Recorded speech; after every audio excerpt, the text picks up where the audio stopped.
I think today might be the day we get you to open your eyes. I haven't opened my eyes in 10 years. My therapist called it aptophobia. A fear of opening one's eyes. It all started in my teens when I witnessed my parents get murdered. My life was no different than a blind person. The only difference is they have no choice in the matter. But I have adapted to life as if I was blind. I use a blind stick to get around. I can tell the difference between different coins just by how they sound. I've learned to read Braille, but when people find out I'm not blind, they think I'm crazy or they think I'm a joke.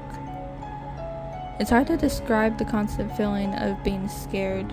I live in a perpetual state of terror. It's like closing your eyes to the scary parts of a horror movie.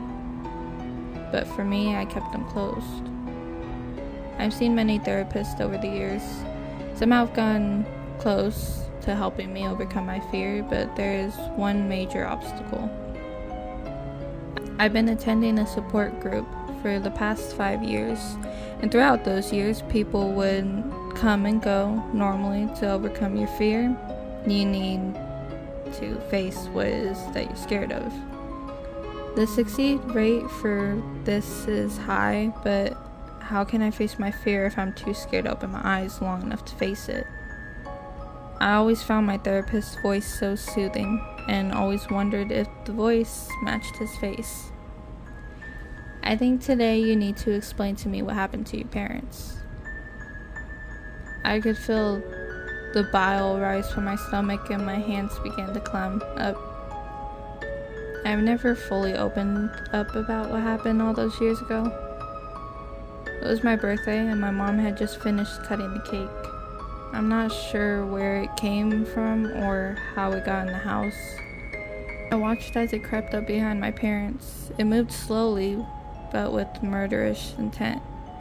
A bit like how a lion stalks its prey before it. What did the creature look like? He asked. It's like I have a picture of the creature seared into my brain and I can still see it, even with my eyes closed. His eyes were bright red and filled with murderous hunger, I explained. My hands were shaking and I could feel beads of sweat roll down my back. Take your time. I promise you are perfectly safe, my therapist said in a soft, caring tone. It was frothing at the mouth, and he had teeth and claws that looked like they could rip you apart. The sound of my therapist's voice had changed to a more concerning tone. Are you sure it wasn't a man and not an animal? He asked. It wasn't a man. It was some kind of beast. People don't move like the way that creature moved. And it was done with my parents. It started to move towards me. I was struck with a paralyzing fear and couldn't do anything but close my eyes. I wasn't sure how long I was sitting there, but the police eventually came and I hadn't opened my eyes since. I could hear the glide of my therapist's pen as he made notes. I believe your phobia is your brain's response to your trauma of what you witnessed is protecting you from having to relive it. Kids process memories differently from adults, and in your case, saw the murderer as some kind of monster. I could feel a warming sense of calm rise up from my feet, flooding into my brain. I promise you're in a safe environment, and there is no killer or creature in this room, said my therapist in a reassuring tone. I could feel my heart pound as I slowly began to open my eyes. My therapist had kept the room dark to protect my eyes. The sensation was probably what a blind person would experience when seeing the world for the first time. My eyes stung as they adjusted to what light was in the room. It took a few moments for my eyes to come into focus before I could see my therapist's reassuring eyes.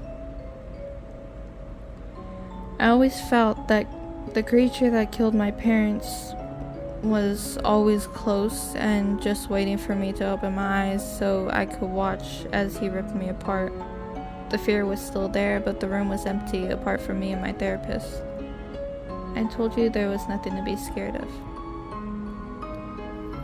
I was about to rejoice in my newfound sense of sight when I was stopped dead in my tracks by the sound of growling coming from behind my therapist. A sound I only heard once before when my parents were murdered.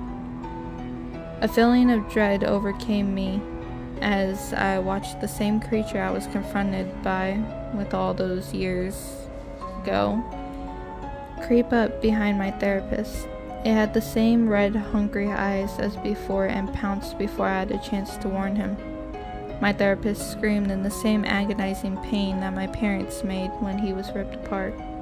When it was done, it trained its sights on me, and before it could get to me, I shut my eyes again. You see, it's not a fear of opening my eyes. It's the fear of what would happen if I did.